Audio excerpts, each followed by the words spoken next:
Hello everyone. So this was the year 1999 when Garry Kasparov versus Veselin Topalov in 1999 began.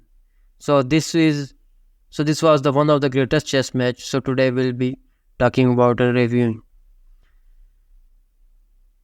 So Garry Kasparov started the game by playing as a white. So the Garry Kasparov started the game with the standard opening, which is e4. So Kasparov has won many brilliant attacking games with both e4 and d4. So here he pursues an open game, and then the first move Veselin Topalov plays was d6. So Kasparov is probably the greatest opening theoretician of all time, so it makes sense to avoid main line against him.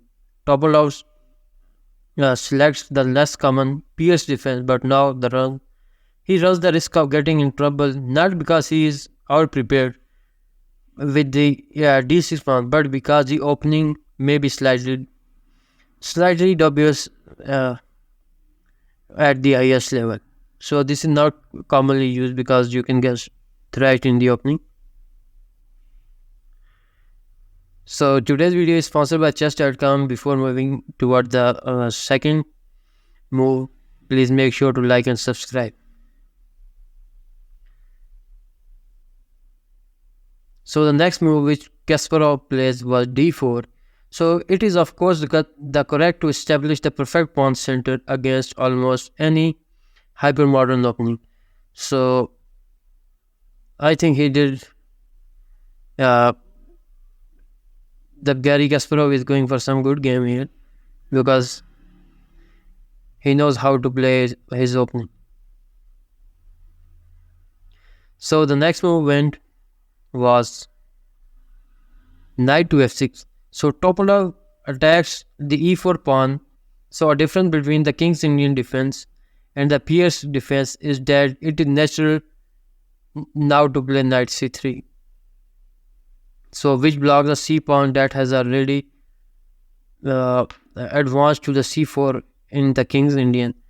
And if white tries to force e4, then black can simply recapture this pawn. So another brilliant move played by Kasparov was knight to c3. Kasparov develops and defends e4 pawn. So now black cannot move to its knight to g4 because it is under attack by by bishop and by the queen. So there is one at this stage, and a good move which why black can play is simply bishop to g4, but it's already protected first, so it's not just a dangerous move. So g4, Topalov commits to the true Pirc defense. With the king's finetto, he could still change the course and play many moves. So here the Garry Kasparov played bishop to e3. So in his way, Kasparov selects an aggressive setup, developing the bishop to pursue a quick queen and bishop battery and castle queenside. So the game goes on. White plays bishop to e7, completing the finetto. So black is ready to castle. So Veselin Topalov is ready to castle. So the black plays queen to d2, and now the white is already trying to move and to castle on the queen side. So this move already prepares queen side castling, and bh6 in the future move. Kasparov attacking ideas are taking shape, and you can see that Garry Kasparov has more balanced game at this stage, more balanced opening. So next move was played c6.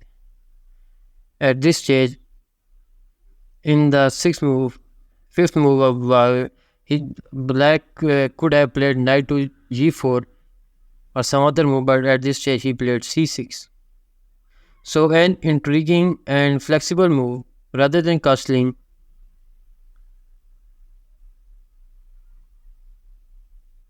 So the white plays knight pawn to f3. So this is very useful and sometimes it's essential move in such position. Kasparov secures e4 and keeps knight out of g4.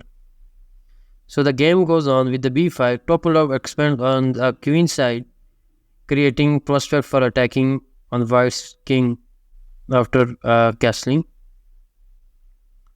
White plays knight g2, ge2, and instead of just castling, going for the castle black, white is just developing its pieces. So this move is slightly odd since the knight has now nowhere to go and right away and blocks the bf1. It blocks the bishop. So Topalov has benefited slightly from this weight and see the approach that makes it harder to Kasparov to commit his force. Bishop to d7. So the knight develops to its more natural square, controlling e5 and c5. Bishop to h6. Now white is ready to trade his pieces. So a very committed decision from Kasparov. He elects to exchange the dragon bishop, but he must sideline his queen to achieve this strategic goal. But black accepts and white recaptures with the queen. Then black again develops the bishop to b7. So the bishop develops and adds important control to the d5 square, and which in response to this, white plays a3. So Kasparov takes a moment to stop advancing and making some good moves. Black plays e5. Topalov finally makes a control commitment. He also shows his plan. After this, black can just simply play queen to e7 in the next move, or simply go for the castle. But at this stage, he makes. Now you can see the Topalov is making some moves. You're trying to control center. So white castle on the queen south. So now the Topalov has committed. Kasparov does too. So like at this stage, if you go for the e5, so e5 becomes a d file, and it is the perfect time to last and put a rook on it. So which white does with the castling. And queen to e7, Topalov places the queen in the perfect spot, and from where we have already been seeing the plan. So it defends the dark squares of all sides, and it's in complete dangerous square. So king to b1. So a grandmaster move. Kasparov is patient and places the king on the safer b1 square and frees c1 square for his e2 knight. And now now you can see that white has opened his line for his knight. So as the game went on, knight to c1. So the knight repositions and frees the f1 bishop, and now the bishop is ready to move. Black also castles, and it's a classic sense. It is only here that we have left the opening, as both players are mostly developed and castled. Knight to b3. The white is moving big guns. The knight finishes his journey and has a possible new target. E takes d4. Topalov can find no further improvement, so he decides it's time to release the center tension. Although his king is open, he is hoping that he better centralize the pieces. So rook to d4, recapturing with the knight was one of the roughly equal value. So the white attacks the rook. So the b7 bishop will release with the gain of tempo on the rook. So rook goes back to d1. So and the knight to b6. So this move activates both the knight and rook to d8. And so Kasparov needs to activate his f1 bishop and h1 rook. So he prepares to move his pawn further and he is ready to move his bishop with black as takes his king to the safe side. And there this comes a move, knight to a5. So this complex phase sees several inaccuracies from both players. Kasparov plays to trade off the b7 bishop, but Topalov can let him have it and use time to gain and break the center. And Topalov keeps the bishop, but it has nowhere to go, and this move is still confusing. So the bishop is protecting the c6 square. So if the knight moves there, then it's a game over for black. Okay. So bishop to h3, Kasparov develops the bishop, but it would not be useful. So d5. So Topalov finally strikes out. His king is open, but his pieces are activated. Black is even better, and it's a good move for white. For black.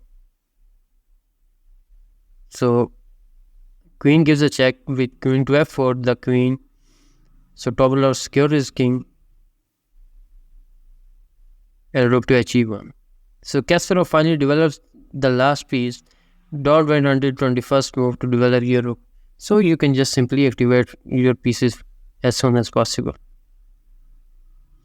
So pawn attacks the knight. And the knight goes back, and now the knight is threatening to attack the queen. So Kasparov strives to avoid passivity and advances as we avoid the e file. This is the move which commits Kasparov to a sacrificial path at minimum, but he will lose a pawn on d5. But okay, this game went fair. So now the black's queen is being under threat. And with black says with a d6. The queen blocks the d pawn, which appears to be a corner. So white can just in the next move capture this. Rook to d4. This is a brilliant move because if black captures this, so it's a thunderous move. Kasparov sacrifices a rook in the hope of mating attack. Topalov has a huge decision. He has to make a huge decision here. Should he accept the only sacrifice or decline? And he takes. So c takes d4. So Topalov accepts following one of the favorite maxims. So if you cannot see a reason of taking material, you just take it. You will either get material or less. Here Topalov gets a lesson as Kasparov's sacrifice proves sound. So he should all be grateful to Topalov for being willing to venture down his road. So now there comes a brilliant move. Rook to e7. So a second rook sacrifice to justify the first, then one cannot be accepted. Though, so if black accepts this, then the game is already over. And Topalov has no choice but to run the monarch up the board and attack the knight. And then white gives a check. So the king on the a5 is sacrificed as well to force Topalov king into a mating net. So the king runs, captures the knight, and there comes a beautiful forcing to move to a4.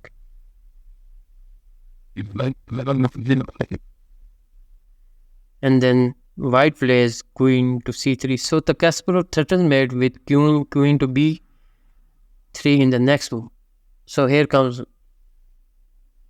So he's combining ideas of queen to b3, but at this stage, white is also making some plans, which white plays queen takes b5.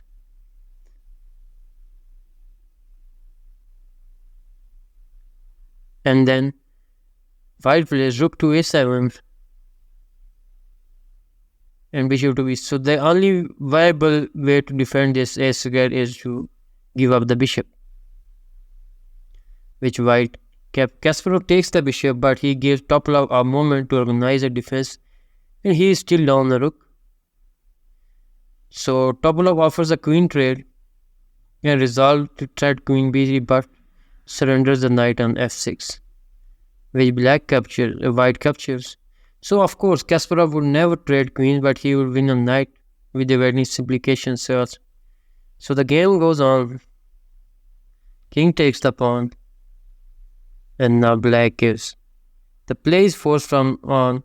So the next move, white goes on capturing the pieces. A check with a c3.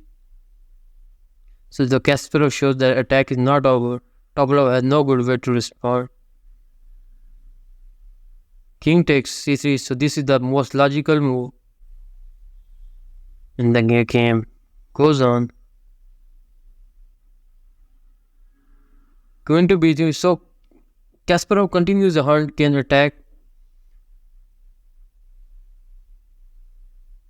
So Topalov king reaches the opposite leg and it's safe on the d1.